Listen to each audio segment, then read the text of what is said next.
Good day to you, Guyana, and welcome to Facing the Nation. I am Malika Ramsey. Thank you very much for joining us this week. Of course, I do apologize for the late start, but you know how traffic is in our city. Yes, so today I get to blame it on the traffic situation. Hopefully, that will improve soon, like so many other things, like the plans that we have for so many other things under this new APNU AFC government. It's the final Friday in the month of July. So, as usual, as I always tell you, I wish and I hope that you would have gotten all of the things that you wanted to achieved in this month. If not, August is a new month. That's tomorrow is a new month. So, you have another opportunity to do it all over again and trust that you'll be able to reach those goals and those achievements in the new month. Today, I am honored to have a young man on my program, of course. To many of you, when you hear this name and you see him, especially in the past months or so, you think controversy, and you know I'm not afraid to say that. I know that's how some of you think, because I even said this when I had James Bond on my program. But it is good that you will have an opportunity to hear from this young man yourself, and you'll be able to judge us. I mean, you shouldn't be judging, but we can't avoid that. That's human nature. So today, I am happy to have Mr. Sharma Solomon. As you know, he is the former Region 10 chairman, and he is one of the youth leaders in the People's National Congress Reform and a Partnership for National Unity, and of course now by extension the Alliance for Change, because it's a coalition. The two have collated and formed a government. So he's one of the young leaders. Many of our young people look up to him, and he also has done a great deal of work in terms of championing the rights of the people of Linden, the people of Region 10, and he continued to work in that area even though he is no longer the chairman of Region 10. So I'm happy to have him. Sharma Solomon, welcome back to Facing the Nation. I thank you very much, Malika. I am so encouraged by your wonderful introduction, and it's a pleasure to be on your program. Good afternoon, Guyana, and it is again a pleasure to be in the good company of the wonderful people of Guyana, and to say to you also a blessed Friday and happy emancipation as we celebrate our moment in history where liberation came to this nation. All right, wonderful. Great introduction as always. Now, we have lots to talk about today, viewers. Unfortunately, I'm not going to open up the phone lines because I want you to hear from Sharma in terms of what he's doing now, what he has done in the past, and what he continues to do and intends to do for Guyana and for the young people of the nation. The first thing I want to talk about is the new television station for Linden. If I got it wrong, you can correct me. I think it's the Region 10. Yes, Region 10 Broadcasting Inc. Now, this is one of the things that you would have been fighting for a number of years for Linden in terms of providing freedom and freedom of choice for the people of Linden. You have been named as a director, one of the directors on the Region 10 Broadcasting Inc. First of all, let's talk about the television channel, the station, the Broadcasting Inc. What will it do for the people of Linden at this time? Let me say first, the issue of television, it wasn't a matter where we saw relevant only at the period of 2012 and after the 18th of July incident and the 21st of August agreement, to have it in that agreement. Mm-hmm. The issue of television station is one that went to the core of the fundamental rights of the people of Linden. In 2008, for example, Mr. Narmut Chapman and also then former regional chairman, Mr. Mortimer Yearwood, had challenged the government of Guyana to have access to alternative information which would have allowed them to have a license to set up their independent television station. And the court, through the then and present, or our current Chief Justice, Ian Chang, had awarded the plaintiff their due, which is stating that the people of Region 10 continue to have their fundamental rights violated in not having alternative access to information, which is clearly spelled out in our Constitution. So the quest for a television station is one where we must not see that the people of Linden or Region 10 is after more choices to watch more movies. It is about a freedom of choice. It is about what is rightfully given to the people in Region 4, where you have over 20 plus alternative stations to look at on television, over 15 radio independent newspapers. The people of Linden and Region 10 would have had that right oppressed for quite some time. And it is with that in mind, and with the history of Linden also having its own television station, which was taken away by the PPP government then, that brought the issue front and center. That in the agreement of 2012, the 21st of August agreement, we were going to ensure that not only do we strive to have our own television station that was taken from us, but we were going to also fight to have our rights respected, to have access to information. This is a right that the government, if you can recall, the Barajagdio government had said they were going to appeal the Chief Justice decision. So they were going to ensure that we don't have access to information. And when we signed that agreement, which they should have honored then in 2012, 14 days after the 21st of August, they refused to date to sign that. And I must say that the people of Linden and Region 10 are very encouraged that on the 23rd of August last year, our then Member of Parliament, Ms. Kisoon, had moved a motion again asking, in fact 2013, asking the government, the PPP government, to honor the agreement, which they failed. Our two opposition parties, then AP and UAFC, said they were going to do so, and they lived up to that even in the manifesto. And I am grateful that you now have in this government an understanding that fundamental rights must be respected. And the people of Region 10 continue to look forward to that. And I believe over the past few weeks, the Prime Minister, the Honorable Prime Minister, in discussion with the government of Guyana, have recognized that they were going to fulfill that agreement with the handing out of the license for us to have our television station. Before we even talk about your role, I know the people of Linden 10 over the past years, they've hurt. And you know, to some extent, their wounds are still deep.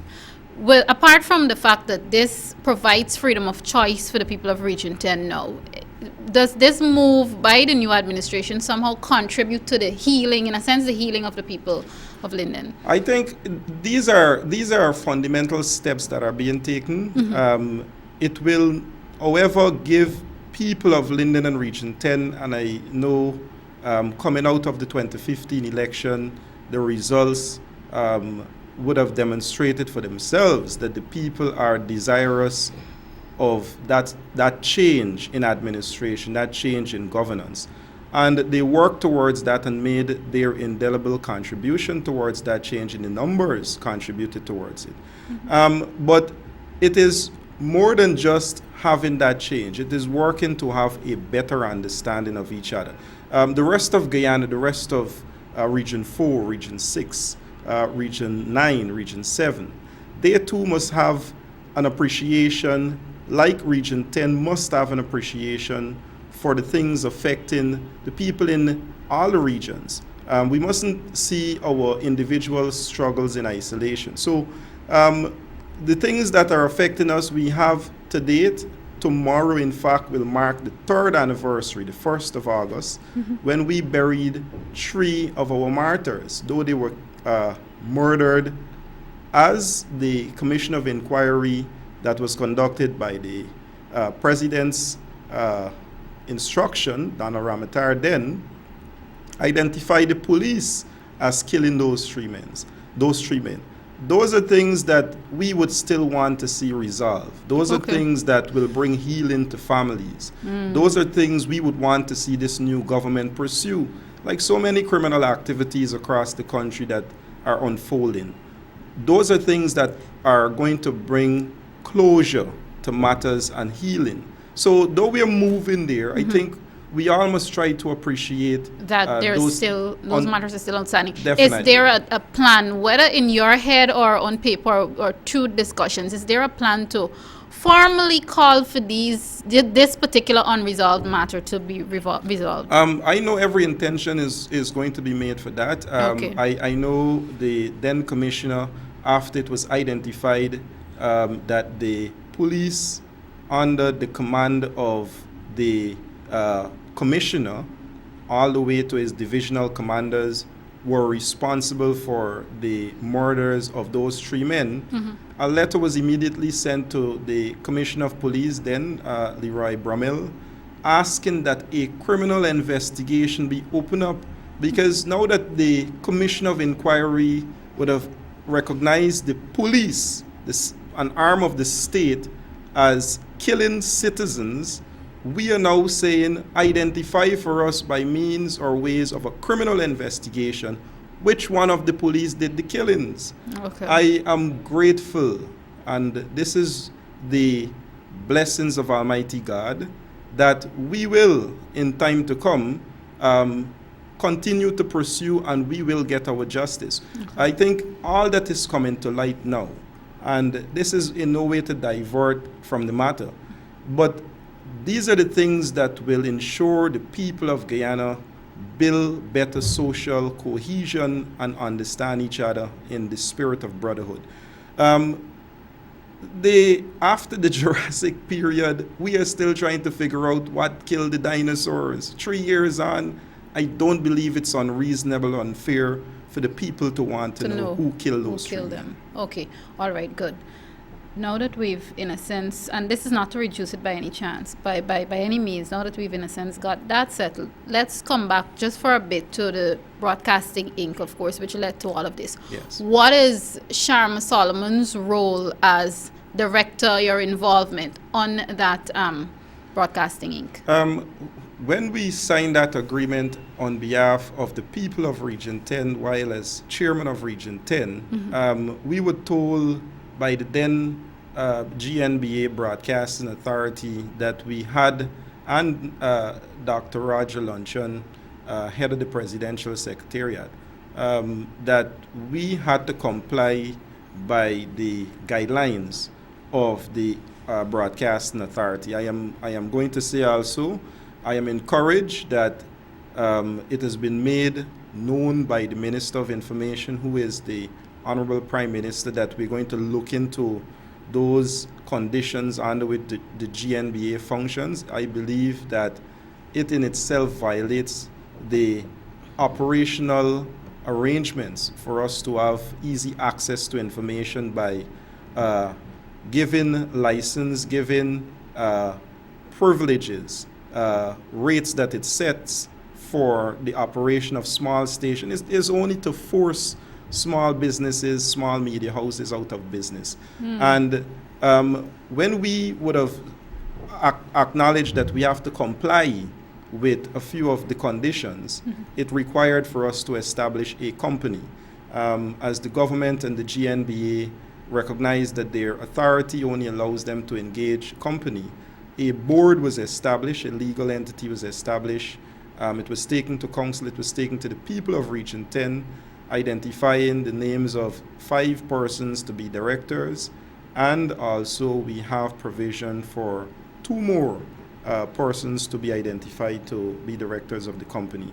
And being identified as the chairman of the board, we met with some of the directors yesterday, and we agreed that in terms of moving forward, we were going to engage the wider community. The issue is at the point of now receiving a frequency from the National Frequency Management Unit. Once that is done, we will get our license, and we are prepared to broadcast almost immediately. Okay, so as now, you can't tell me whether it will be the end of August or the beginning of September, or you can't give a... I met with the Prime Minister on Wednesday, and we discussed having this matter expedited based on a report he is to receive from the NFMU, and they are going to say the availability of the particular frequency. And once that is so, I would hope that at the anniversary of the signing of the agreement, the 21st of August, that we have that very symbolic gesture of the people of Region 10, like all of Guyana, should and must have independent access to information, which is a right enshrined to us in our Constitution, a fundamental human right. All right. Okay, great. Well said. Viewers, if you're now tuning in, this is Facing the Nation. I am chatting with Sharma Solomon, one of the youth leaders of the party, the People's National Congress Reform, a Partnership for National Unity, and of course, by extension, the now newly formed government. Of course, I'm not going to be able to take your calls today. Now, Sharma Solomon, let's talk about, and this is probably going to the realm of what I mentioned earlier, where some people will see you as a controversial individual. Now, after the 2015 election results were announced and we started moving into the phase of forming government, there are many persons who made a big noise about young people being excluded. It seems as though young people were being excluded. Before we even get to that part of it, let's talk about Sharma Solomon and why he is not, or whether he is your choice or non-choice to return as chairman for Region 10. Very interesting question. And indeed, it is likely to also have the attention of persons who are listening and who will be listening to the program. But I will say this, the issue of chairman of Region 10 and the fact that I am no longer the chairman of Region 10, we were able to, over the past 3 years, not only brought attention to issues that are affecting the people of Region 10.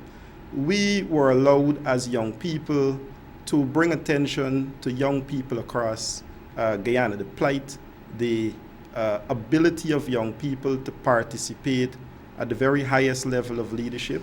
Our leaders of the past, our Lyndon Forbes, Samson Burnham, and Chedi Jagan, and many leaders in the PNC, the People's National Congress, Mr. Oscar Clark, our General Secretary, and many other persons were given an opportunity at a very young age to participate in leadership. So in that very first instance, I am going to say that that is a very commendable thing that the People's National Congress continues to promote, which is to have young people participate and continue to participate in leadership.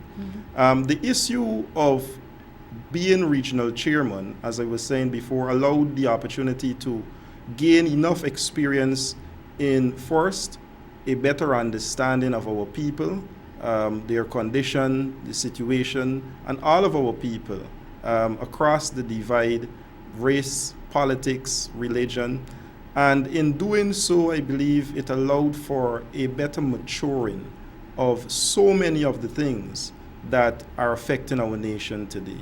I believe that we are far behind in understanding the complexities of what it will take to really dig ourselves out of this mess. I've always said to people that, in fact, I've complimented a few ministers and said, we're not only fixing Guyana, we're fixing a big mess.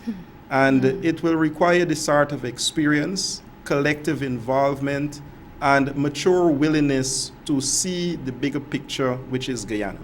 I have said this right after campaigning, that we campaign for change. Our platform, our entire effort, all that we put into the campaign, all the challenges that we face, it was so that we would have ensured that we had a change in the way Guyana was being governed. We've gotten that change. It is still our, and must be our intent to maintain our involvement to promote that change.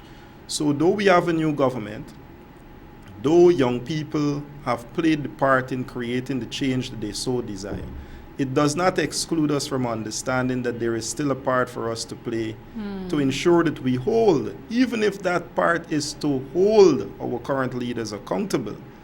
And herein comes maybe some of what people may call controversial.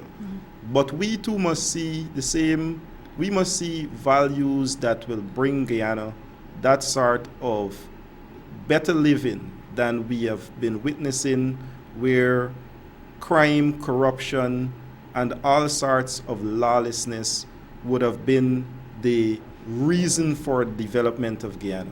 But we must see Guyana as a nation, as a society where all of its people, race, politics, must be so mature that they understand one Guyana. Take, for example, it would be irrelevant so many months into this government, so many challenges we are facing, that we are still focusing on if we are satisfied with what young people got. It is now an opportunity for us to learn where we are and how to better prepare as time go on. But bigger challenges are before us. One Guyana is demanding right now when you have Venezuela knocking on the doors. There is no youth elder, there is no Indian, African, PPP, PNC. Guyanese. There is only one Guyana. We are under threat. And internally we see as far as the top level accusations being made of our internal security forces being compromised, those are threatening things to all Guyanese. And those are big issues that allow for the sort of mature approach which said, as we demonstrated in the campaign, though someone like Ms. Kisu's name was off of the list, all of the lists, she went out there diligently and continued to campaign for change. We have gotten that change. And we are working and would continue to work to ensure that change works for every Guyanese, so that it gives opportunities not only for ourselves. So it wasn't about position. Position will come not only for ourselves, but for so many of our people who have been denied a fair shot as hardworking Guyanese. Well said, and I know the public would be happy to hear those sentiments coming from Sharma Solomon, and once and for all, people can stop assuming what Sharma Solomon is thinking or what he is saying. I know you've made yourself clear several times, but for some reason or the other, people don't get it. In your response, you raised a number of issues. Venezuela's one, the fact that the security is compromised. Now, what do you feel needs to be done, and how can Sharma Solomon contribute to it to let Guyanese understand that we're in a serious situation right now, especially regarding the Venezuela issue? Because I get that Guyanese, it stirs up for maybe a week or so, and then we gone back to being old rock back until Maduro decides to make some ridiculous statement again. How can we bring Guyanese into the realm of awareness as to the fact that this is a serious threat? First and foremost, we are a peace-loving people. I am a Muslim. We believe in peace, brotherhood. I like the fact that Guyana is pursuing a diplomatic course to ensure that we have resolution. This is not a dispute, people. This is a claim. We are clear in our minds that our border matter was settled in 1899. We don't have an issue with that. The rest of the world and international courts recognize that. And we are clear. Now, our issue now becomes, as we are discussing the matter now, awareness. Educating our people on just that. Instead of people labeling it as a dispute which may cause confusion, it is your own or my own. No, this is a claim. This is my own that you are claiming. And our people need to be very clear on the history of the matter.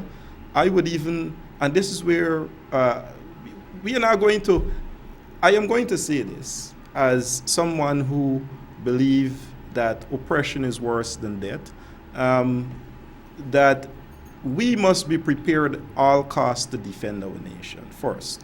But we are a peace-loving people, and our course of diplomacy is absolutely necessary now. And so we're not going to be picking up arms to fight Venezuela. However, the better we are as an educated people on the matter, we are better to articulate, to internationalize, and to have people know the gravity of what is facing us. For example, the development of Guyana, maybe for the past 4 or 6 decades, would have been retarded because of this matter. You had many investments like the Beale deal, whether they were good or bad, many other exploration, not only offshore, even onshore, in areas like Takatu, and other areas down south, that we would have not had the ability. Now, our nation would have only a few months ago recognized we have significant amount of petroleum offshore of this our continental shelf. And we see that it is 12 times our GDP. This is one find. Imagine the amount of investment over the past 4 or 5 decades that our people could have been better economically advanced and liberated. That is the sort of gravity of retardation that our growth as a people, it doesn't affect the people of Region 10, Region 4, it doesn't affect David Granger or Moses Nagamutu or Donald Ramatara or Barry Jack. It affects Guyana. Our children to come will continue to not have the sort of development like the rest of the world. Our progression so that we don't have the sort of poverty that continues to face our people should be there. So this is a very serious matter where if we continue to educate, and that is where I believe I have made a few contributions on the matter and will continue to, as a follower of history and correct history, that to enlighten myself so that I too can continue to enlighten our people. Now, at the level of maybe organizations, I know I have engaged or had the advancement from Mr. Vincent Alexander, where we're going to maybe promote a few of these forums across Region 10 and maybe some other regions. I hope that they get to keep those forums. But every single Guyanese should see this issue as not only a national security threat, but a personal threat to your own development. And if we see it as that, then each and every one of us will take it that serious to understand that in one collective voice, we must say, not a blade of grass. Okay, well said. And I think that's a perfect note to take a quick commercial break on. Of course, tomorrow is Independence Day. You'll get Emancipation. Emancipation Day. Sorry, what is wrong with my head? I wonder if the former regional chairman is intimidating me today. But tomorrow is Emancipation Day. You'll get a further greeting from Sharma Solomon before we wrap up. But this is just a reminder of the celebration coming from the People's National Congress Reform on Sunday. That is a boat cruise. So I'll just ask the operator to run that advertisement for now, and we'll come back and chat some more with Sharma Solomon. Stay with us.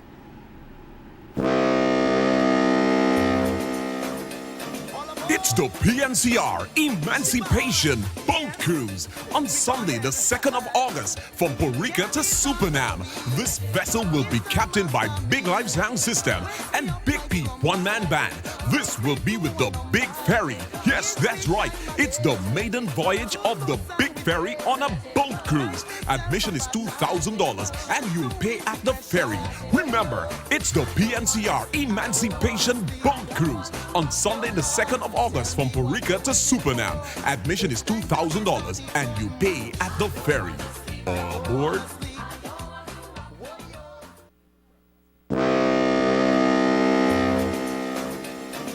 It's the PNCR Emancipation Boat Cruise on Sunday, the 2nd of August from Boricua to Supernam. This vessel will be captained by Big Life Sound System and Big P one-man band. This will be with the Big Ferry. Yes, that's right. It's the maiden voyage of the Big Ferry on a boat cruise. Admission is $2,000 and you'll pay at the ferry. Remember, it's the PNCR Emancipation Boat Cruise on Sunday, the 2nd of August from Boricua to Supernam. Admission is $2,000 and you pay at the ferry. Aboard? Thanks for staying with us. And of course, you're with Facing the Nation today with Malika, Ramsey, and of course, Sharma Solomon. Let's talk about specifically, before I even talk about what Sharma Solomon is doing now. After all the much talk about where is Sharma Solomon, where is he going to be placed and all of that. Let's talk about your role in the People's National Congress Reform. Well, for me, the most major highlighted thing that you have done in the People's National Congress Reform is when you ran for leadership, higher office. Will we ever see Sharma Solomon running for higher office again in the People's National Congress reform? And then probably later on in life, I don't know, maybe as a presidential candidate. But for now, will we ever see you running for higher office in the PNC again? This is not to distract from the question, but just before we get to the question on the matter of the running for higher office, and I believe that there were reasons and will be reasons that people over time will have a better appreciation and understanding in the context of where we were around the period of 2012 to 2014 and some of the considerations that would have allowed for that. And I believe that the rest of Guyana and the party, our party, the People's National Congress Reform, will have an appreciation of the history of the party that on many levels promoted individuals' aspiration based on conditions. And I believe my declining from challenging the now President Brigadier retired David Granger, it was maybe for us to have an understanding of what is happening in Region 10. And I would say only that. Okay. But I think we highlighted many things in so far as bringing our party in Region 10, the sort of recognition of issues that were affecting our party. I know when we took the reins of the region in 2011, coming into 2012, the 25th of January, we had a party in Region 10 where absolutely no group was working in the interest of the development of their respective community in the regions. And we got over 13 functioning group going. We got the party office back up and functioning. We had, for the first time, programs being executed. We had major programs such as the Mash Bash, which was bringing the celebration of our republic on the 23rd back to Linden, where it started, without competing with Georgetown, but giving our people in Region 10 an opportunity to celebrate the republic. And also we had our membership significantly. I think at the last Congress, we were the highest grossing region in terms of membership numbers. We had over 1,200 people who were excited once again in what was happening for the region by the people that were members of the party. So we had that sort of excitement, we had that sort of interest that was created in the party. So I believe that before we speak about the future and higher aspirations, our party is a party that is in need of the sort of development that will take it into the next 50 plus years, where it could contribute significantly to the development of Guyana as it was in the past and will continue to do. I believe that as members of our party, as young leaders, aspiring leaders of our party, it is good that we have the rich history of our party that we can learn from. And in many regards, it would have contributed to our development. I've said to people that there was a period in the party where I was birthed by the party, where we live. My parents are strong party members. My family, they've made contributions to the party. But there was a period where I was never raised by the party. Those institutions, such as a very strong YSM that many of our elder party members would boast about, that would have contributed significantly to their rounding development, it wasn't there for somebody like myself. So we now have to see by history how we can repair those things, and I believe that is where the focus should be right now. The matter as it relates to if you will be elevated, I believe once you work and people recognize that you're worthy, you will be rewarded. You will be rewarded. All right. So you're not going to directly say, I, Sharma Solomon, will next year or whenever else run for higher office, or I, Sharma Solomon, will not run for higher office. I think I can accept that. It's enough work to figure out I know. in time to come. I not can, right yes, now. I can accept that for now. Let's talk about what you're doing now. I've been reading some of your work, some of your, if you want to call it musings or feature pieces that you've been writing recently. Is that something that we can see more of coming from you as we go forward? And apart from that, at whether it be however close it is to government level, what is Sharma Solomon doing now? I have always said that our ability as Guyanese, as human beings, as people, must be able to make our contribution, maybe contributions in three parts. We must, as individuals, see things we don't like them, and have a feeling of resentment because it's not right. And we move to the next level of speaking about them, whether you write or you speak. And the third is to actually get involved, whether become regional chairman and do something about them. But I have always been able to advocate on many fronts, whether it was as chairman or as vice chairman, in fact, as Regional Domestic Violence Committee, Region 10, or as part of the football fraternity in helping our young men to have a good opportunity through sports and development, as president and as executive members on many fronts.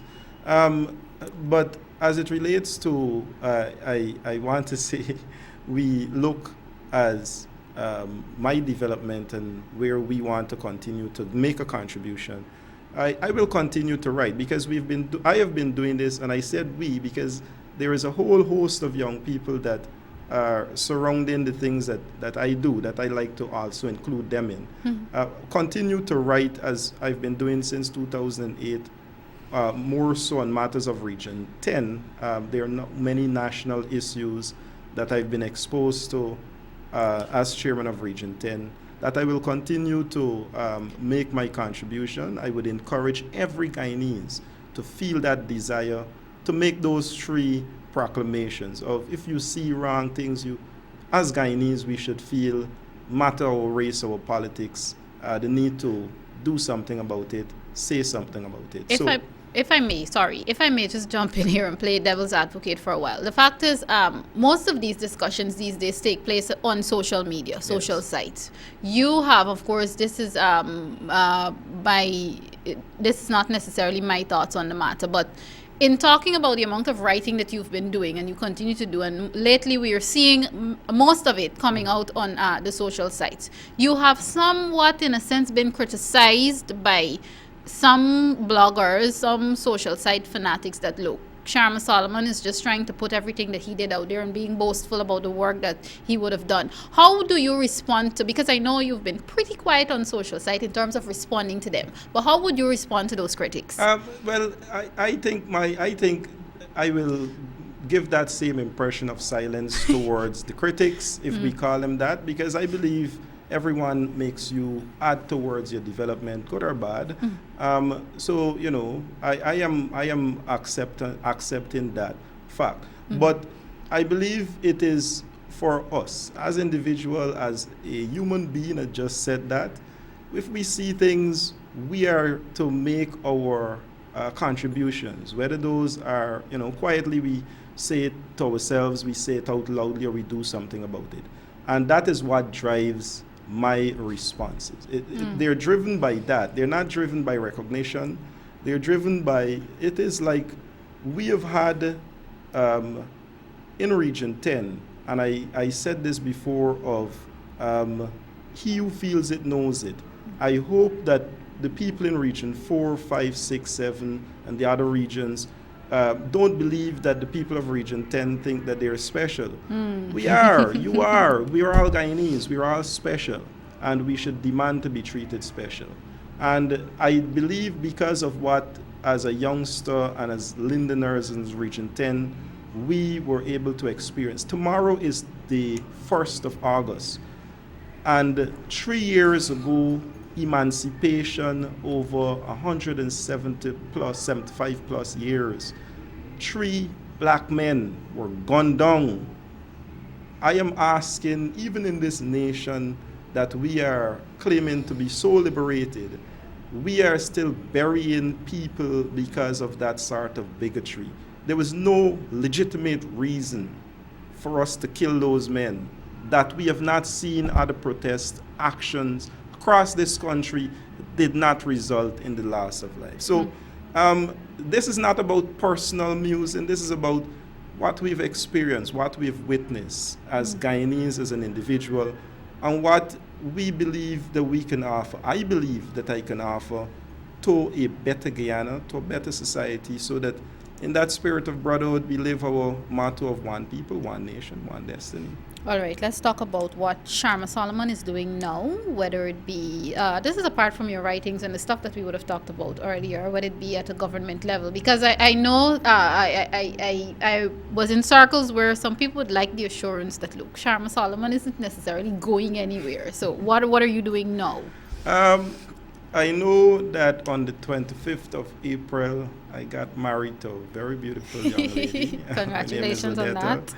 And I know that she's excited of everything that is happening, though some people might feel disheartened that I am no longer the chairman. I think personally, I am now given an opportunity to have so many things personally done. I know at the period of the chairmanship being changed, the baton being changed, I was fasting, so I had a good opportunity to have a lot of personal development and closeness to God.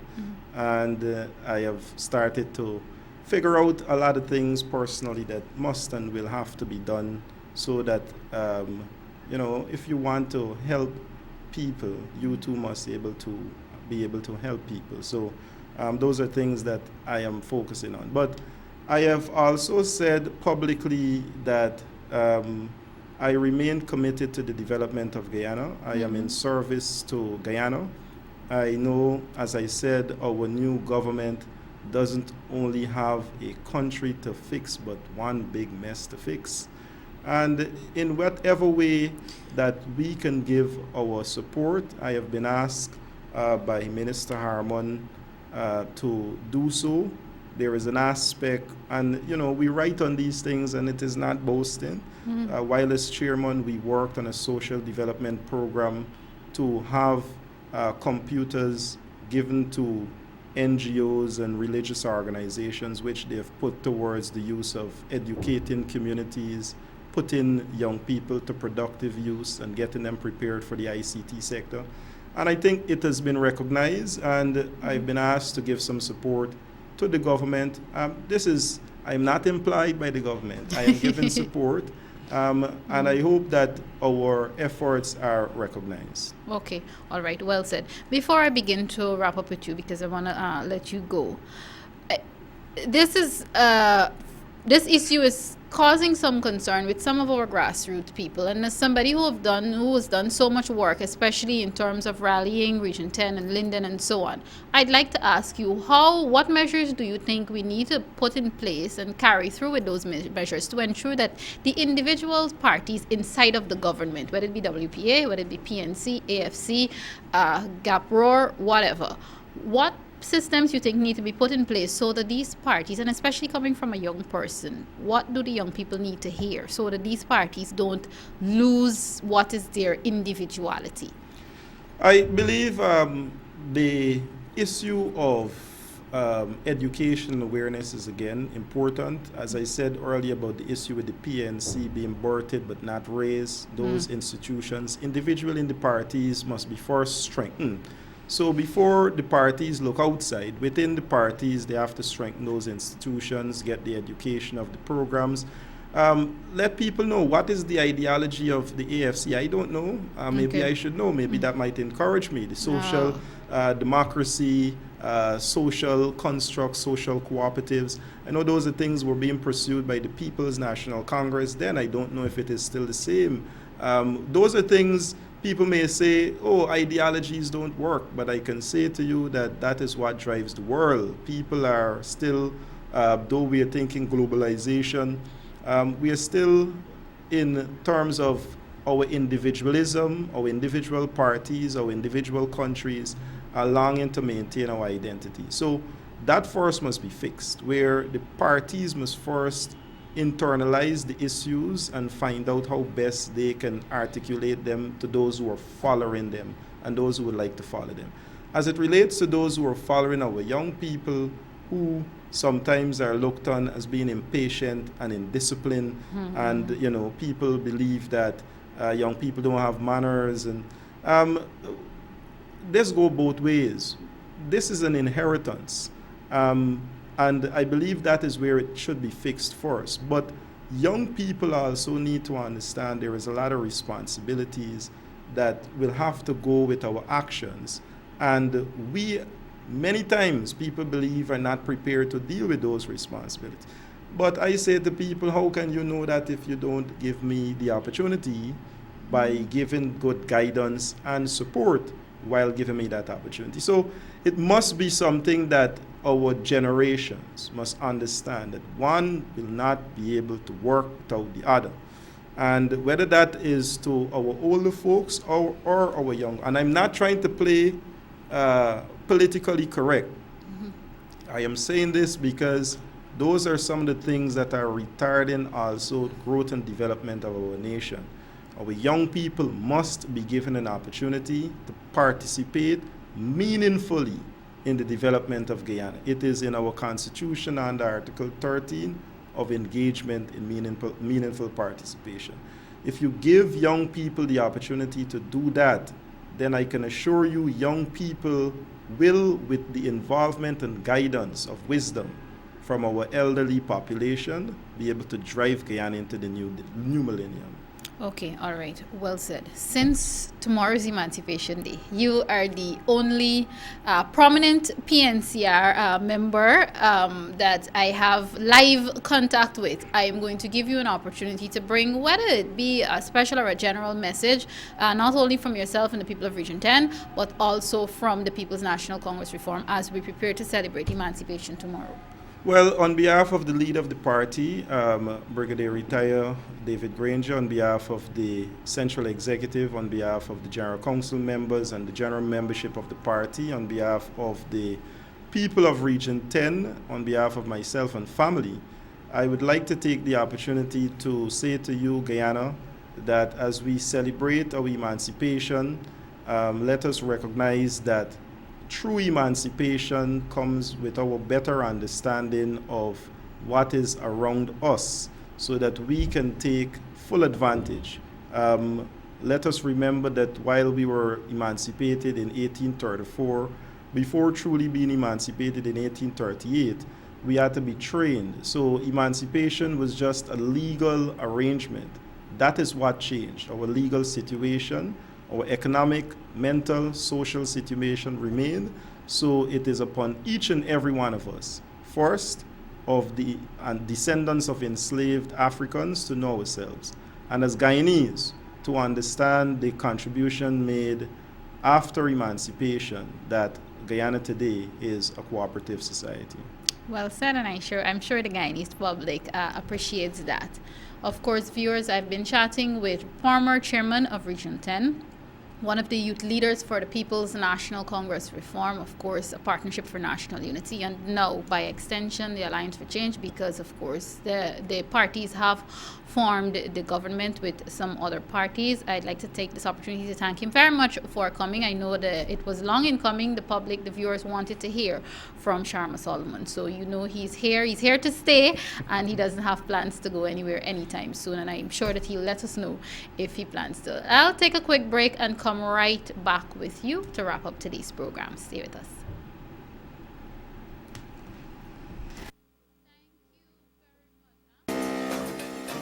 It's the PNCR Emancipation Boat Cruise on Sunday, the 2nd of August from Porrica to Supernam. This vessel will be captained by Big Live Sound System and Big P one-man band. This will be with the Big Ferry. Yes, that's right. It's the maiden voyage of the Big ferry on a boat cruise. Admission is $2,000 and you'll pay at the ferry. Remember, it's the PNCR Emancipation Boat Cruise on Sunday the 2nd of August from Puerto Rico to Supernam. Admission is $2,000 and you pay at the ferry. All aboard?